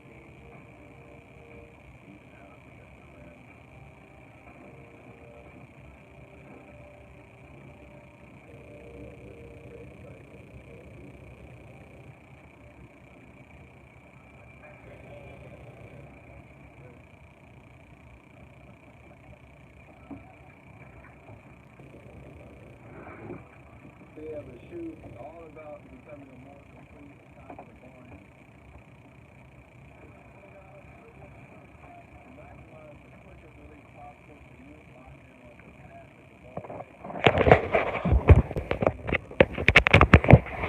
You know what's funny?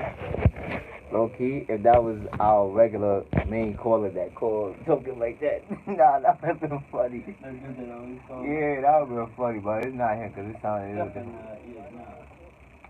Yeah, that would have been funny though. I mean, that's how you know we got listeners. These people, they be listening. They be. He was like, I'm listening down here. That was weird. It was down where, bro? Down there?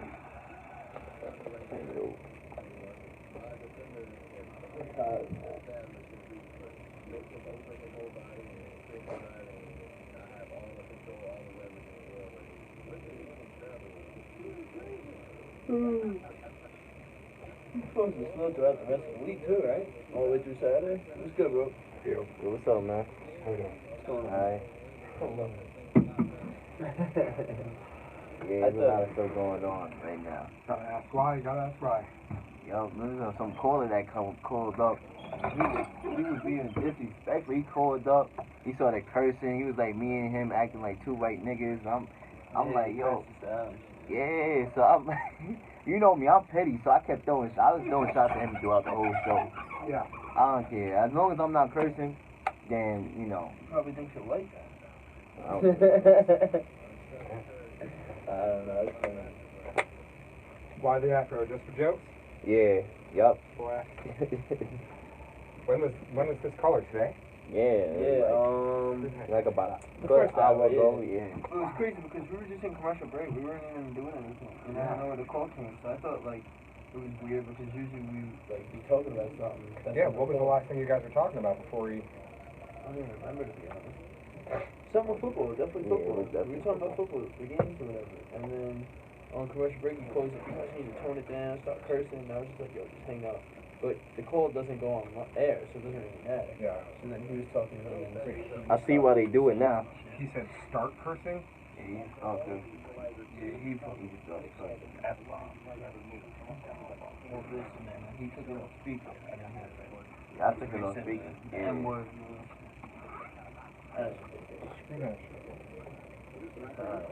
He look. I mean, he look. sounded cracked out of his mind. Listen, I still shot for him the whole show. I just kept throwing like.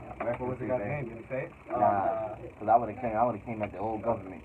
I was trying to see where he was from. I couldn't get like the number on him, you know? Yeah, because it only says before the Yeah, call. I couldn't go down to like recent calls. It doesn't show on the phone. Yeah, no. I'm sorry that happened. I mean, I actually like it. I feel like it's going to do good for the ratings later. I'm not going to lie. Yeah. So it is what it is. Yeah, you guys are getting ratings. Right.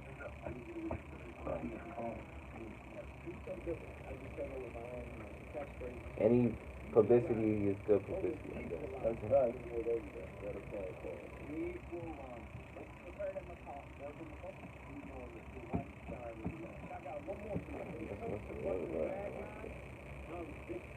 You got any song requests?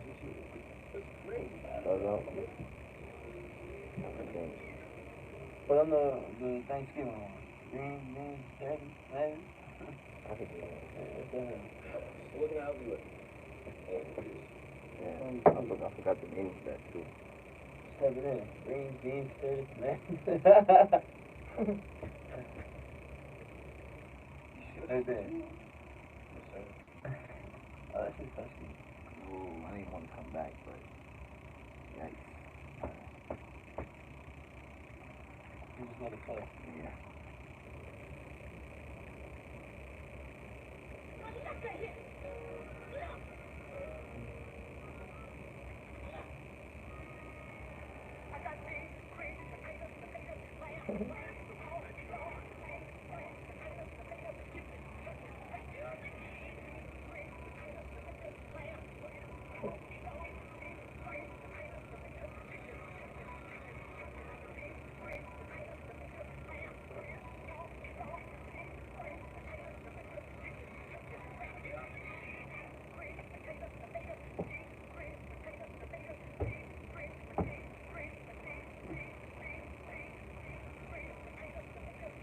Gotta get Mike you in the and mood. Leel, man. We gotta get you in the mood.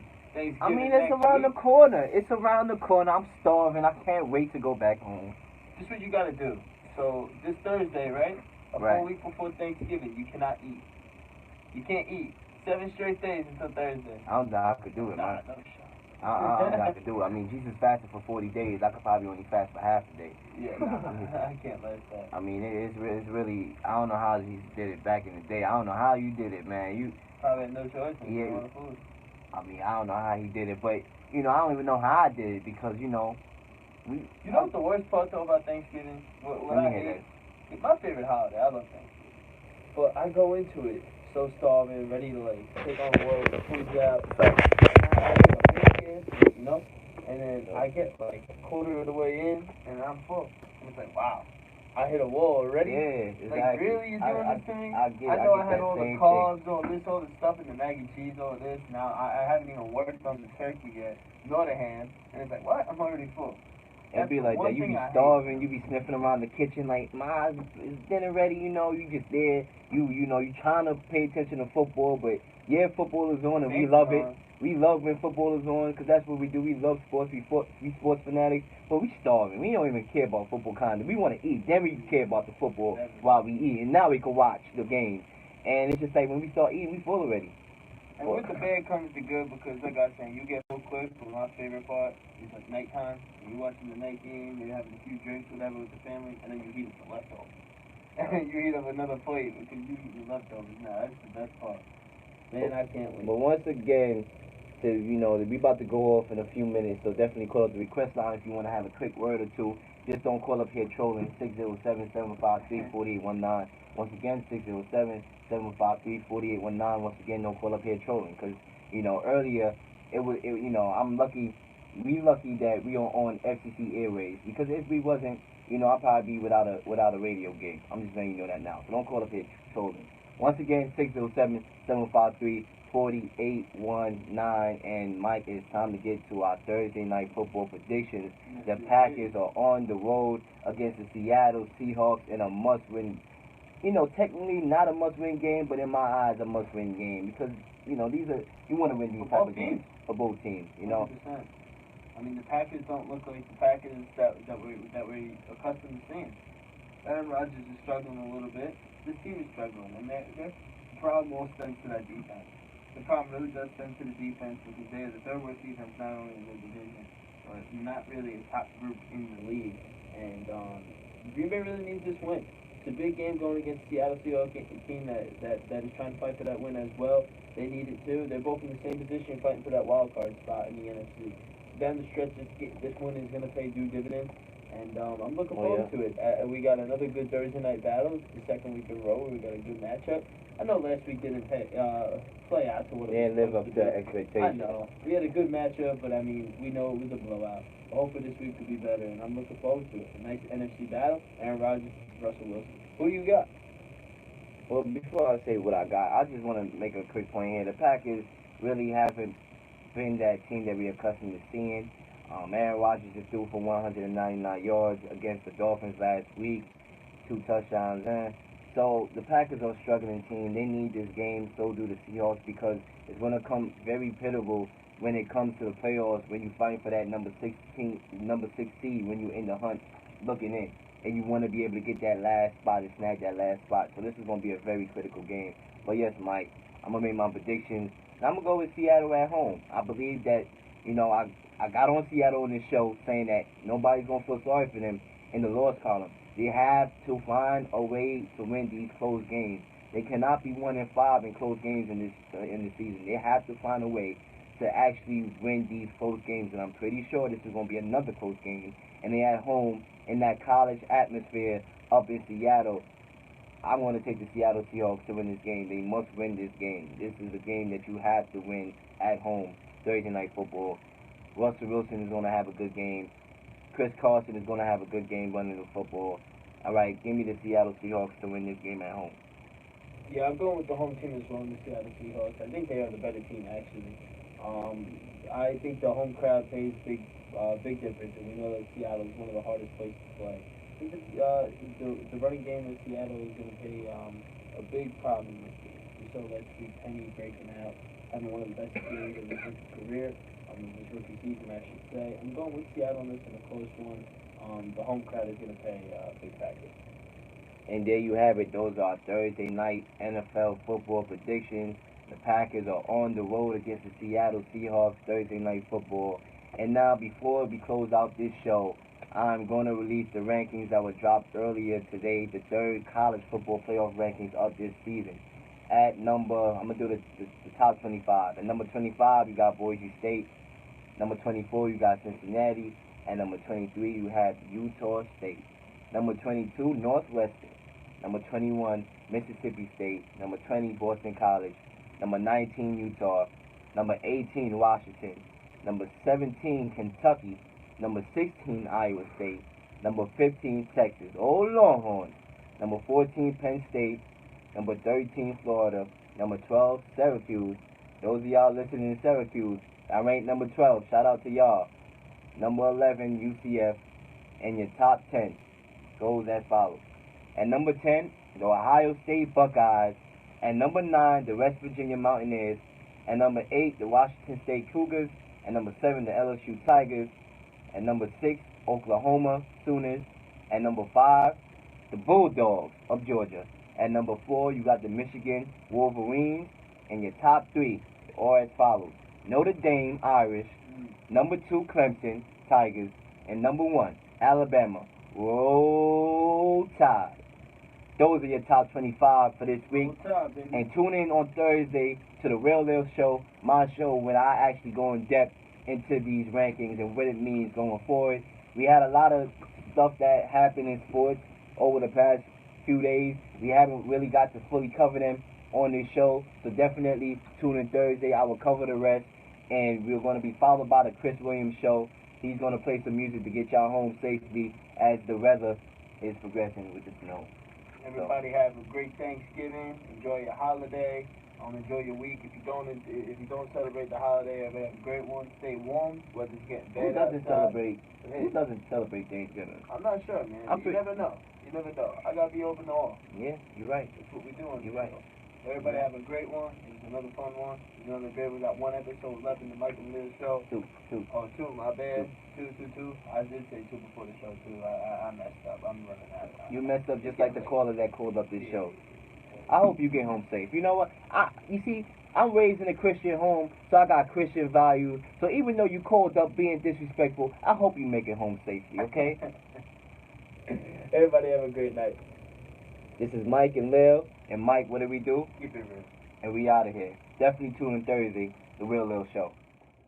Get my flavor in you. Here comes the brand new flavor in you.